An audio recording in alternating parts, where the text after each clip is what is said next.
Bismillah walhamdulillah salatan wassalamu ala rasulillah wa ala alihi wa sahbihi wa mawala la hawla wa la quwwata illa billah asyhadu an la ilaha illallah wahdahu la syarika lah asyhadu anna muhammadan abduhu wa rasuluh sallallahu alaihi wasallam la nabiyya ba'dahu. Bapak pengurus serta segenap jajaran kepengurusan yang sama-sama kita hormati, Bapak Ibu kaum muslimin dan muslimat jemaah subuh rahimakumullah. Pertama kita bersyukur kehadiran Allah Subhanahu wa taala yang masih memberikan kita nikmat ibadah Islam, kesehatan dan kesempatan sehingga kita dapat hadir pada kesempatan subuh yang berkah ini untuk melaksanakan kewajiban kita kepada Allah Subhanahu wa taala.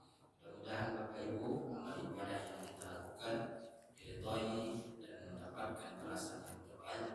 Amin ya rabbal alamin. Salawat dan salam kita bawakan kepada Allah. Semoga selalu Allah curahkan buat junjungan kita tauladan hidup kita yakni baginda Rasulullah Muhammad sallallahu alaihi wasallam. Allahumma shalli ala Muhammad wa ala ali Muhammad. Bapak Ibu kaum muslimin, izinkan saya dalam kesempatan ini menyampaikan pengajian subuh di mana yang akan kita sampaikan berkaitan dengan doa malaikat Jibril. Bapak Ibu, malaikat Jibril satu kali datang kepada Nabi. Ada beberapa riwayat hadis, di antaranya diriwayatkan oleh Hakim dari Ka'ab bin Ujrah. Dikata Nabi sallallahu alaihi wasallam ada 3 doa malaikat Jibril yang diaminkan oleh Nabi. Jadi kalau kita lihat doa ini, ya memang hal yang negatif sebenarnya. Kalau kita berdoa Bapak Ibu, maka sebenarnya dilarang mendoakan yang jelek.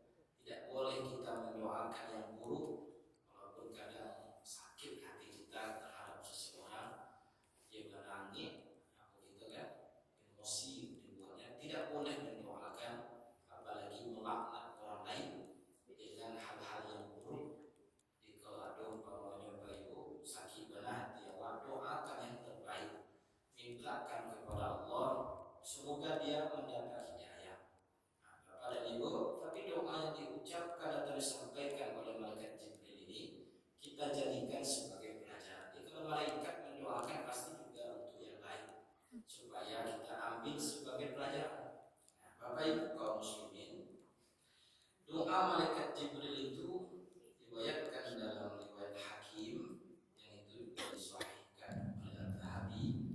Bapak dan Ibu, yang pertama, buat dan liman adraka Ramadan falam yughfar lahu faqultu amin. Yang pertama kata malaikat Jibril, semoga Allah melaknat seseorang yang dipertemukan dengan Ramadan tetapi tidak mendapatkan ampunan Allah. Tadi malam sempat kita singgung, karena itu penting kita mempersiapkan Ramadan itu dengan maksimal. Karena kesempatan untuk bertemu Ramadan itu Bapak dan Ibu kan tidak ada kepastian. Tidak ada yang dapat mengetahui secara jelas laika basbuh itu dengan Ramadan atau tidak. Karena itu Ramadan salah satu nama yang diberikan yaitu Syahrul Maghfirah, bulan yang penuh ampunan. Maka Bapak dan Ibu, seharusnya kalau kita diberikan peluang oleh Allah untuk mendapatkan ampunan, terutama di bulan Ramadan, maka kalau ada di antara kita tidak memanfaatkan itu dengan maksimal, ini sangat rugi. Bahkan bukan hanya rugi, didoakan oleh Jibril sebagaimana hadis tadi kita bacakan, bu' dan liman adraka Ramadan falam yughfar lahu. Semoga Allah melaknat. Doa Jibril ini dilaknat kita, dan itu diaminkan oleh Nabi. Jadi Bapak Ibu, karena itu penting kita bersungguh-sungguh untuk memohon ampunan Allah. Bahkan kalau kalau kita baca di dalam surah Ali Imran, Allah menegaskan dan memerintahkan kita Bapak Ibu untuk bergegas, untuk bersegera mendapatkan ampunan Allah. Wasari'u ila maghfiratin min rabbikum, bersegeralah kamu mendapatkan ampunan Allah. Jadi yang akan bisa mengampunkan dosa kita itu Allah. Kalau urusan itu kaitannya dengan Allah Bapak Ibu. Tapi kalau urusannya dengan manusia, Allah tidak akan memaafkan kita, tidak akan memberikan ampunan sebelum kita yang menyelesaikan. Kan ada juga misalkan para ustaz menyampaikan, kalau orang itu memasuki Ramadan, seorang anak yang tidak meminta ridho atau maaf kepada orang tuanya, sebenarnya semangatnya baik, tapi memang tidak ditemukan dalam kitab-kitab hadis. Sama kayak ada hadis yang dari malam kita baca, man fariha bi dukhuli Ramadan haramallahu jasadahu 'ala an-nar. Jangankan dalam hadis dhaif, dalam hadis palsu pun ada. Nah, jadi Bapak dan Ibu, sama juga kan ada 3 versi doa yang dibacakan oleh Jibril yang diaminkan oleh Nabi. Pertama, seorang anak yang tidak mendapatkan maaf dari orang tuanya, tidak saling bermaafan dengan orang tuanya sebelum Ramadan. Yang kedua, seorang tetangga yang tidak saling memaafkan. Ada lagi yang mengatakan seorang istri tidak minta maaf kepada suami. Nah, Bapak dan Ibu, sepanjang yang saya pelajari belum ada saya temukan hadis itu. Tapi dalam apanya ada, gitu kan? Dalam kitab-kitab hadis tidak ada. Nah, yang kita bacakan sebentar ini salah satu yang ada sumbernya. Bapak dan Ibu, bahwa Ramadan itu adalah bulan yang istimewa, di mana di dalamnya begitu banyak kebaikan. Salah satunya adalah Allah bukakan pintu ampunan. Bahkan juga ada yang menyampaikan, kan Ramadan itu 30 atau 29. 10 malam pertama disebut dengan malam rahmat. 10 malam kedua disebut dengan malam maghfirah, dan 10 malam ketiga itqum minan nar. Walaupun berdebat juga para ulama, ada yang mengatakan itu sahih dan tidak. Bapak dan Ibu, bahwa daripada ampunan Allah itulah sebenarnya kita akan mendapatkan ketenangan hidup. Karena salah satu faktor yang membuat hati kita gelisah itu karena dosa. Dan dosa kita itu Bapak dan Ibu, betapapun besarnya, Allah selalu membuka pintu ampunannya. Jadi pernah dikemukakan oleh Nabi SAW cerita seorang laki-laki yang pernah berbuat dosa besar, membunuh banyak orang. Di dalam kitab hadis Al-Imam An-Nawawi, dalam kitab Riyadhus Shalihin, beliau membuat ada satu bab disebut dengan bab taubat, bab taubat. Beliau menukilkan ataupun mengutip hadis Nabi tentang cerita seorang laki-laki tadi. Jadi Bapak dan Ibu, ada seorang laki-laki kata Nabi yang dia berdosa membunuh 99 orang yang tidak bersalah. Dia bunuh, lalu kemudian ada keinginannya untuk bertaubat kepada Allah. Lalu kemudian beliau mencari informasi di mana beliau dapat bertanya tentang perihal taubatnya itu. Akhirnya di suatu negeri kata Nabi ditemukanlah oleh si pemuda tadi, seorang laki-laki tadi, ada orang alim. Maka datanglah pemuda tadi ke sana untuk bertanya, wahai orang alim, seandainya ada seorang manusia yang pernah berbuat dosa, membunuh 99 orang, apakah nanti taubatnya Allah terima? Apakah dosanya akan diampuni Allah? Kata orang alim ini, tidak diampuni Allah. Akhirnya dia bunuhlah orang alim ini. Genaplah dia membunuh orang lebih dari 100 orang. Membunuh satu manusia tidak berdosa, yang tidak bersalah kata Nabi, itu sama dengan membunuh semua umat manusia. Bayangkan kalau ada 100 orang, itu sudah begitu besarnya dosa. Bapak Ibu, tetapi semangat seorang laki-laki tadi tidak berhenti sampai di situ. Dia mencari tahu lagi di mana akan bisa bertemu dengan orang alim. Akhirnya beliau pergi lagi karena sudah diberitahu oleh suatu penduduk suatu masyarakat. Dia pergilah menuju sebuah negeri. Lalu bertemu dengan orang alim yang kedua. Apa kata beliau? Wahai orang alim, seandainya ada seseorang yang berdosa besar membunuh 100 orang yang tidak bersalah, apakah dosanya Allah maafkan? Kalau dosa membunuh kan ada larangan dari Allah untuk membunuh. Jadi Bapak dan Ibu tentu ketika itu urusannya dengan Allah, kita minta ampun kepada Allah. Akhirnya kata orang alim tadi, dosanya akan Allah ampunkan, taubatnya akan Allah terima.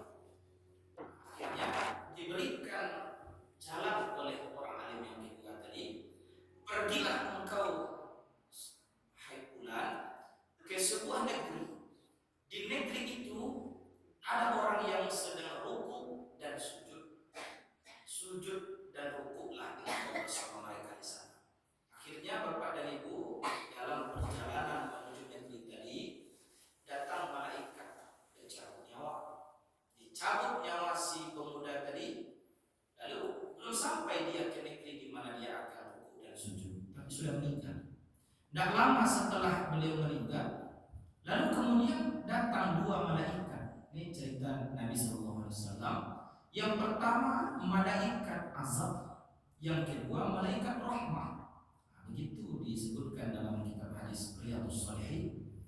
Lalu kemudian terjadi perdebatan. Menurut malaikat azab, karena si fulan ini hidupnya itu penuh dengan dosa, maka ini bahagian beliau. Ini tugasnya beliau untuk membawa ruhnya berhadapan dengan Allah agar dia bisa mempertanggungjawabkan dosa-dosa. Tetapi malaikat rahmah berkeyakinan juga kalau dosa-dosa si fulan ini sudah Allah ampunkan. Maka terjadilah perdebatan di situ. Akhirnya Allah memerintahkan seorang malaikat lagi yang menyerupai seorang laki-laki datang ke tempat tersebut untuk memberikan solusi. Akhirnya dibuatlah satu jalan dengan memberikan garis batas negeri. Lalu kata malaikat yang ketiga tadi, seandainya langkah kaki laki-laki ini atau si fulan ini sudah melewati garis bahwa beliau sudah dekat dengan negeri di mana beliau akan rukuk dan sujud, maka ini sebagai tanda kalau dosanya Allah ampunkan, taubatnya diterima Allah. Tapi kalau langkah kakinya masih lebih cenderung kepada negeri di mana dia dulu bermaksiat, di mana dia banyak melakukan dosa, maka ini pula tanda kalau Allah tidak ampunkan dosa. Akhirnya Pak Ibu setelah dikasih garis, dihitung atau diukur, dan dalam hadis itu digambarkan satu jengkal langkah kaki si fulan, si pemuda yang membunuh 100 orang tadi, itu sudah melewati garis. Dadanya itu sudah cenderung kepada rukuk dan sujud. Dia ingin sekali untuk melakukan taubat kepada Allah. Akhirnya Bapak dan Ibu, ruhnya si pemuda tadi dilayani dengan baik, dibawa oleh malaikat rahmat untuk menghadap kepada Allah Subhanahu wa taala. Jadi Bapak dan Ibu, ini satu gambaran bagi kita bahwa betapapun besarnya dosa dan kesalahan kita kepada Allah, maka itu akan diberikan ampunan, yang mana ampunan Allah itu Bapak dan Ibu lebih luas daripada langit dan bumi. Langit saja kita tidak tahu berapa tingginya, betapa besarnya langit dan bumi itu Bapak dan Ibu. Ya, yang bisa diukur oleh manusia, bumi misalkan dengan matahari, bumi dengan bulan, itu bisa diukur. Karena sudah ada orang yang pergi ke sana. Tapi antara langit dengan bumi, berapa luasnya bumi, berapa luasnya langit alam semesta ini, wallahu a'lam. Nah, karena itu Bapak dan Ibu kaum muslimin, kita mesti optimis, apalagi peluang mendapatkan ampunan Allah itu akan hadir dalam hidup kita. Maka mesti kita maksimalkan. Kalau tidak dapat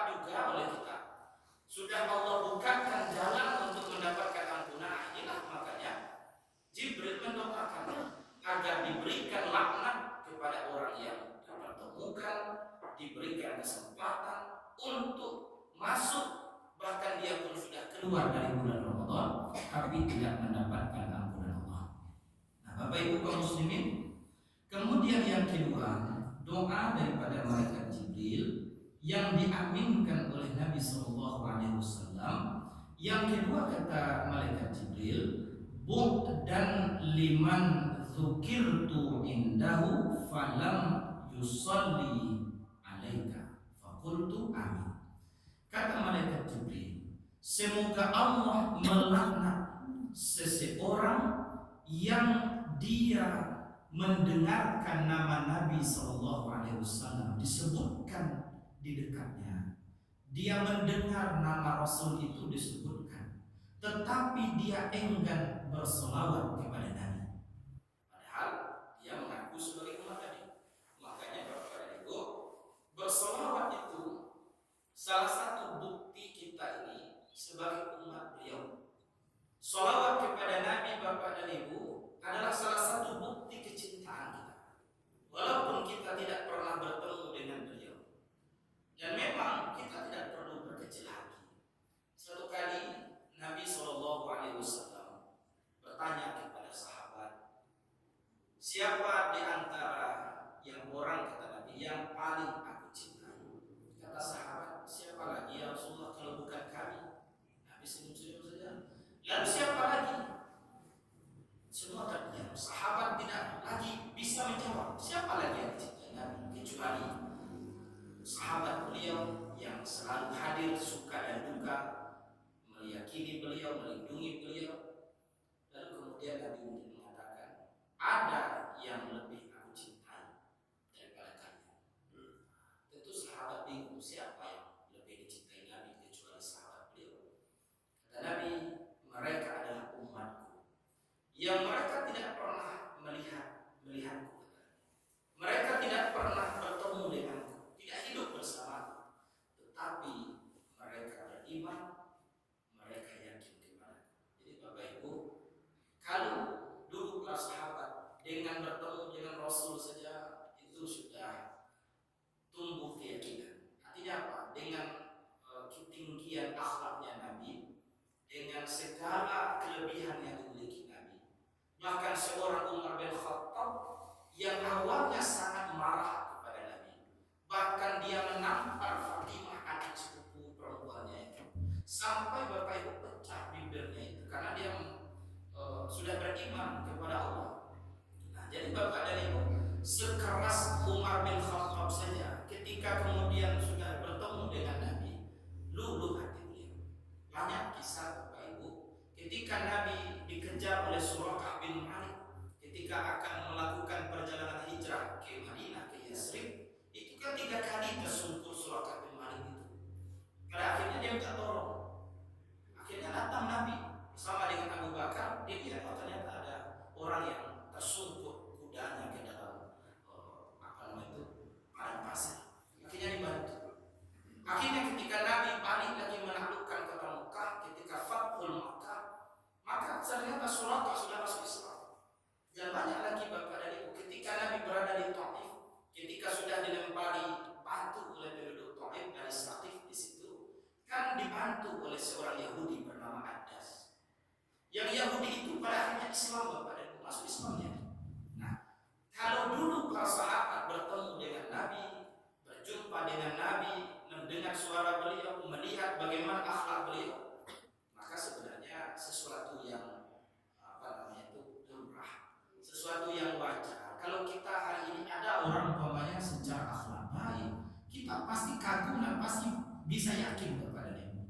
Ya. Nah, oleh karena itu, orang-orang yang tidak bertemu dengan Nabi tapi masih istiqomah beriman kepada beliau, maka ini lebih dicintai oleh Nabi. Nah, salah satu bukti cinta, kalau Nabi saja cinta kepada kita, bahkan ketika beliau akan meninggal, yang disebut oleh Nabi itu ummati, umatku. Jadi Bapak dan Ibu, kalau kita betul-betul yakin, beriman, dan betul-betul cinta kepada Nabi, salah satu bukti kecintaan kita itu adalah banyak-banyak bersolawat. Solawat tidak dilarang Bapak dan Ibu. Jadi kalau cuma balik lagi kayak tadi malam, kalau tahlil itu kan tidak dilarang, Tapi ketika sudah ditambah dengan an, itu beda lagi pendapat ulama.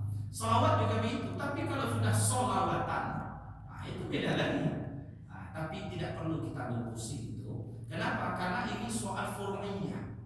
Semua ulama sepakat bersolawat itu boleh dan sunnah dilakukan.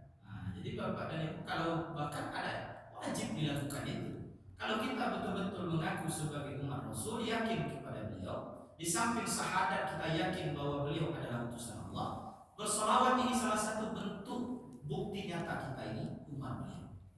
Tapi kalau sudah sholawatan, itu kembali lagi kepada masing-masing, karena ada dasarnya juga. Jadi kita tidak perlu pula mengatakan aku salah amalannya, karena yang menentukan itu yang paling tahu itu hanya Allah. Bapak dan Ibu, jadi orang-orang yang tidak mau bersolawat kepada Nabi, minimal Bapak dan Ibu kita baca Sallallahu Alaihi Wasallam. Jadi dengan itu maka nanti dia mengakhir Bapak dan Ibu. Ini salah satu yang akan memberikan syafaat. Dengan solawat itu akan diberikan kita nanti pertolongan oleh Nabi. Tapi tidak pernah bersolawat, tidak pernah mau membaca salam kepada Nabi, atau tidak mau bersolawat kepada Nabi. Ya, kalau kita tidak ingat kepada Nabi, bagaimana mungkin Nabi akan ingat kepada kita? Allah saja dalam Al-Quran kan disebutkan ini, fadhkuruni azkurkum waskuruni wala takfurun.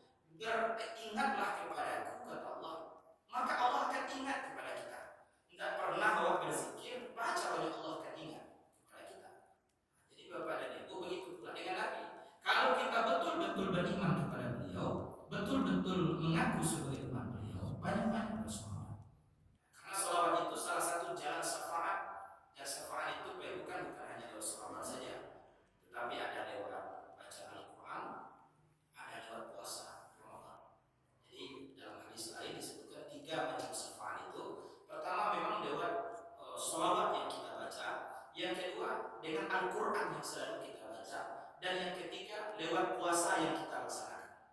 Jadi ketiga-tiganya akan memberikan syafaat kepada orang yang melakukan itu, yang tidak pernah mau bersolawat, tidak pernah mau baca Quran, tidak mau melaksanakan puasa Ramadan, bisa dapat syafaat.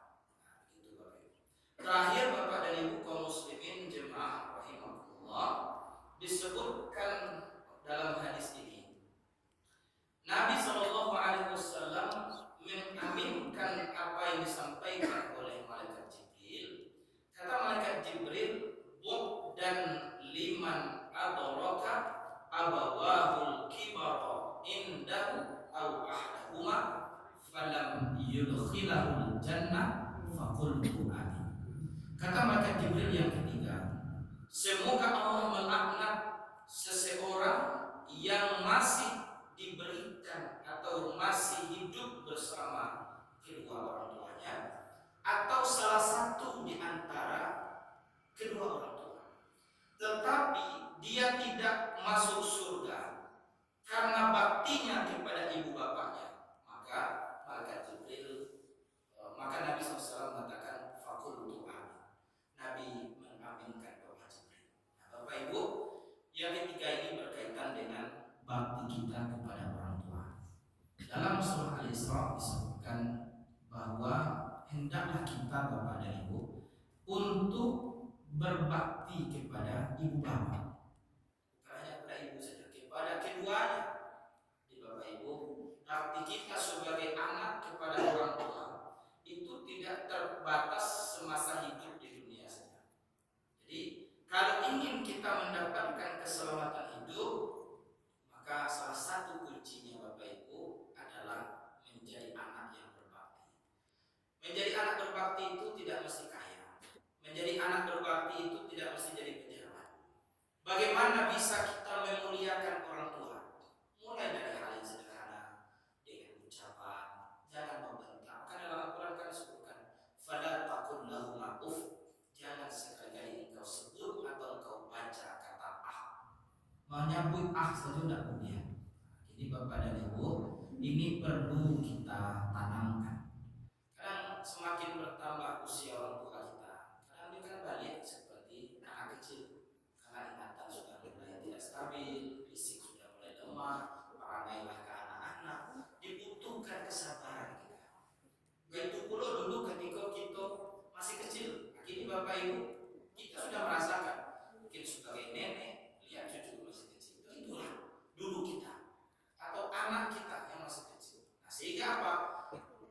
sabar ini menjadi kunci kita Bapak. Jadi orang yang betul-betul bisa memuliakan kedua orang tuanya, bisa berbakti kepada ibu bapaknya, maka insya Allah selamat dari doa Jibril. Tapi kalau tidak didoakan oleh Jibril untuk diberikan laknat oleh Allah, mestinya Bapak Ibu, pintu surga yang paling dekat itu adalah lewat kedua orang tua. Jadi kita maksimalkan hidup kita Bapak Ibu untuk menjadi anak yang berbakti. Jadi orang tua itu ketika sudah lanjut, dia tidak selalu butuh uang kita Bapak Ibu. Kenapa? Karena secara nikmat untuk dia itu sudah mulai berkurang. Lainnya misalkan kita berikan makanan yang enak, kalau selera Tuhan mulai tak boleh, tidak bisa dipaksa. Tidak selalu dengan fasilitas hidup Bapak atau jajan.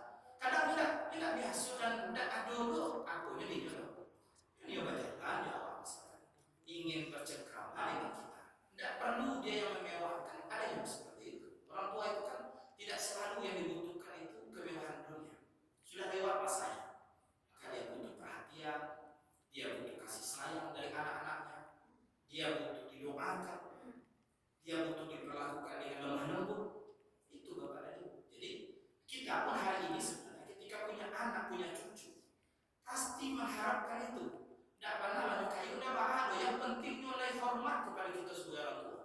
Untuk apa kalau kita punya anak pejabat, kita punya anak hebat, ilmunya tinggi, tapi tidak pernah namuhnya taat kepada kita? Tidak ada gunanya Bapak Ibu. Oleh karena itu, keberhasilan kita sebagai orang tua adalah melahirkan anak, membesarkan mereka, lalu mereka menjadi anak yang soleh dan solehah.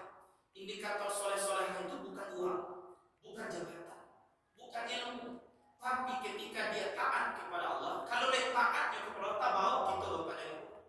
Jadi kalau anak itu baik, selamat kita minimal. Kalau nanti Allah berikan dia kesempatan untuk menyelamatkan keluarganya, orang tuanya, lah tabau kita ke dalam surga. Tapi kalau tidak, laibana kita taat Bapak dan Ibu, tapi anak tidak taat kepada Allah, itu bisa tabau random saudara, karena itu tanggung jawab kita. Oleh karena itu Bapak dan Ibu, kita berusaha dan selalu mendoakan, apalagi kalau umpamanya orang tua kita sudah tiada, minimal Bapak dan Ibu doakan mereka.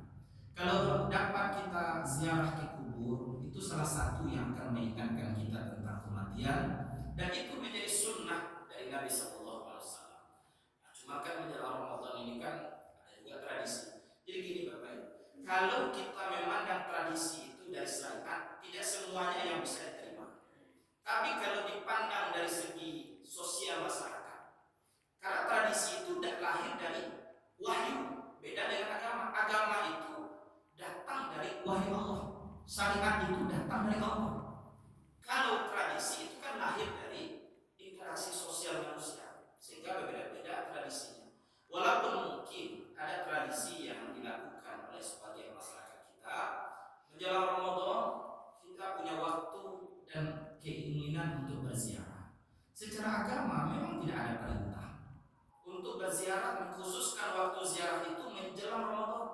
Tapi seandainya mungkin itulah waktu yang ada, anak pulang dari rantau, bisa waktu kumpul, itulah kesempatan kita bisa ziarah ke kubur orang tua, membawa cucu, membawa anak ke situ. Tidak ada masalah sebenarnya. Tapi menjadikan ini, pokoknya ada keutamaannya. Kalau sebelum puasa kuat datang ke kubur orang gaib, nanti dapat Paulus kan, itu tidak ada keterangan, tidak ada dalilnya atau tidak ada sumbernya. Tapi kalau untuk ziarah kapan saja, mau hari raya orang di pagi raya itu sempatkan ziarah boleh, bulan Ramadan boleh ziarah, mau bulan Syawal boleh ziarah, kapan saja, mau siang boleh, tengah malam pun boleh, kan ada larangan. Tapi mengkhususkan sesuatu yang tidak ada semacam tuntunan dalam agama, nah disitulah yang kadang perlu kita perhatikan. Bapak dan Ibu kaum muslimin jemaah rahimakumullah, orang-orang yang tidak berbakti kepada ibu bapaknya sehingga membuat mereka masuk neraka. Tetapi kalau mereka mampu menjadi anak yang berbakti, dia akan dapatkan pintu surga. Maka Bapak dan Ibu, mari kita berusaha untuk selalu menjadi anak yang baik, menjadi seorang anak yang berbakti kepada ibu bapak. Kalau kita baca sejarah Uwais Al-Qarni, kan begitu jauh dari Yaman itu, berjalan kakinya bapak ibu, digendongnya ibunya, karena ibunya dalam kondisi lemah.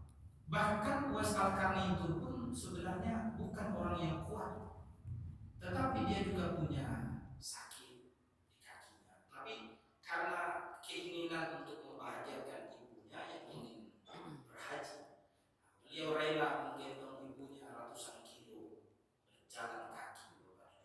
Jadi kalaupun kita sampai begitu, minimal Bapak Ibu seperti hal-hal tadi, berkatalah dengan ucapan yang lemah lembut, kemudian apa yang kata dibutuhkan beliau, berikan itu semampu kita. Jangan sampai penyesalan itu muncul ketika beliau sudah pergi. Banyak kita yang begitu, baik. Ketika dulu rakyat kalau bertambah umur, karena emosi sih bawaan kita ya. Apa punya kalajo, kalau akan diurus, nani nanggay ko, hanya ya kadang-kadang namanya usia. BAP-nya kita abaikan, kemudian tipisnya segala macam. Itulah bakti kita kepada ya. Mudah-mudahan kalau begitu kita memperlakukan orang tua kita, insya Allah Bapak Ibu, anak kita dia akan mencontoh bagaimana kita memperlakukan neneknya, memperlakukan kakek. Biasanya begitu. Apa yang kita buat itu akan balik kepada kita. Ya, dalam Al-Quran kan disebutkan ahsantum li anfusikum. Kebaikan itu kalau kita lakukan balik kepada kita. Jadi jangan heran Bapak Ibu, kalau anak kita hari ini madar, introspeksi diri kita. Aku dalam muncul memang murid kecewa. Mungkin dulu ketika kita masih muda pun begitu kepada orang tua. Hanya akan berlanjut. Walaupun Islam tidak mengenal namanya hukum karma, tapi hukum sebab akibat itu ada. Ya, in asantum li anfusikum wa in asatum falah. Jadi kalau yang baik yang kita lakukan, kebaikan itu balik kepada kita. Allah balaskan kepada kita. Kalaupun tidak di dunia, di akhirat nanti pasti kita mendapat balasan. Nah, Bapak dan Ibu kaum muslimin, mudah-mudahan tiga golongan manusia yang didoakan ini tidak termasuk hendaknya kita. Pertama, kita ulang lagi, Jibril mendoakan agar Allah melaknat bagi orang yang dipertemukan dengan Ramadan tapi tidak mendapatkan ampunan Allah.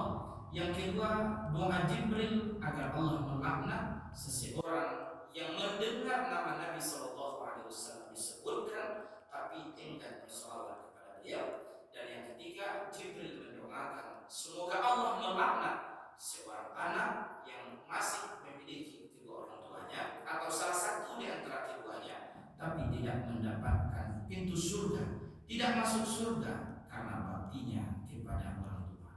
Nah, mudah-mudahan Bapak dan Ibu kita jadikan ini sebagai pelajaran agar kita terhindar dari doa yang disampaikan oleh Jibril dan diaminkan oleh Nabi. Kalau malaikat Jibril yang minta dan kemudian diaminkan oleh Nabi, makhluk. Oleh karena itu, mari kita berusaha untuk menjaga diri kita, keluarga kita agar mendapatkan kebaikan, terhindar dari berbagai hal-hal negatif yang akan membawa kepada kemudaratan dalam hidup kita ini. Bapak Ibu kaum muslimin jemaah seluruh rahimakumullah, barangkali inilah yang dapat saya sampaikan. Ada pertanyaan Bu? Ya, silakan. Tadi kami dengar bahwa ziarah kubur itu adalah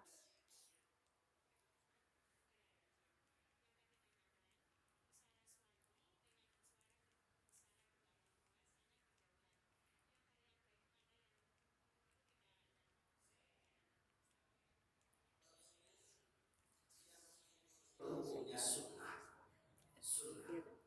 tidak ada kewajiban.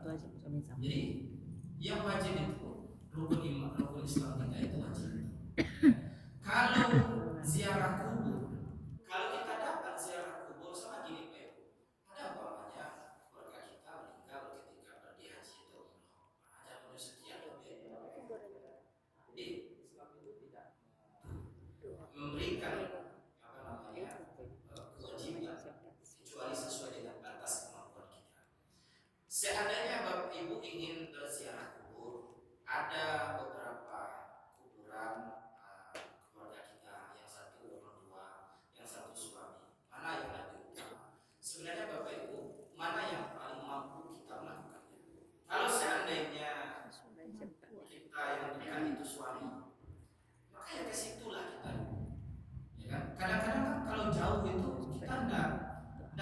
waktu atau tidak sanggup untuk ke sana, biayanya besar misalnya, tentu juga Allah akan memahami apa yang ada pada diri kita.